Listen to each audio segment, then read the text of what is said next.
ஆளுநர் உரையின் நிறைவில் மட்டுமே தேசிய கீதம் பாடப்படும் நிலையில் ஆளுநரின் உண்மையான நோக்கம் என்ன என்பது தெளிவாக தெரிவதாக அமைச்சர் துரைமுருகன் கூறியுள்ளார். ஆளுநர் உரை குறித்து அமைச்சர் துரைமுருகன் விளக்கம் அளித்து பேசினார். அப்போது 2023ஆம் ஆண்டு உரையாற்றிய ஆளுநர் சில பகுதிகளை விடுத்தும் சில பகுதிகளை சேர்த்தும் வாசித்தார். இதே நடைமுறையை அவர் கடந்த ஆண்டு பிப்ரவரி மாதமும் தொடர்ந்ததாக கூறினார். பெருமை கொண்ட சட்டமன்றத்தின் புகழுக்கு இகழுக்கு ஏற்படாமல் பாதுகாப்பது நமது அனைவரின் பொறுப்பு என்றும், ஆளுநர் உரையை தவிர்த்து மற்ற சில மாநிலங்களைப் போன்று நிதிநிலை அறிக்கையை தொடரலாம், ஆனால் மரபை மீறக்கூடாது என முதலமைச்சர் செயல்பட்டாலும் ஆளுநர் தனது உரையை வாசிக்காமல் சென்றுள்ளதாக குற்றம் சாட்டினார்.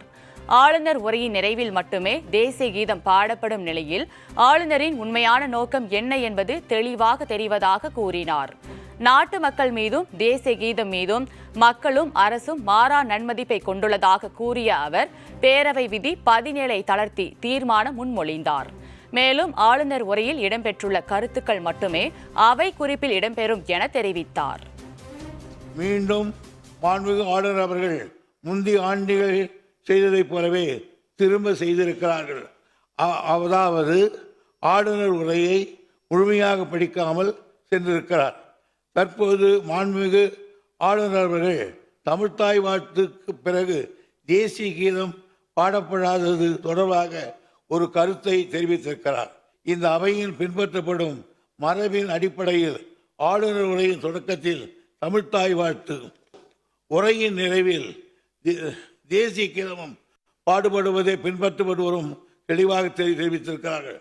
ஆனாலும் மீண்டும் இன்று அதையே ஒரு பிரச்சனையாக ஆளுநர் அவர்கள் குறிப்பிட்டு அவர் அரசுக்கு அனுப்பிய உரையை படிக்காமல் சென்றுவிட்டது அவரது உண்மையான நோக்கம் என்ன என்பதை கேள்விக்குறியாக்குகிறது.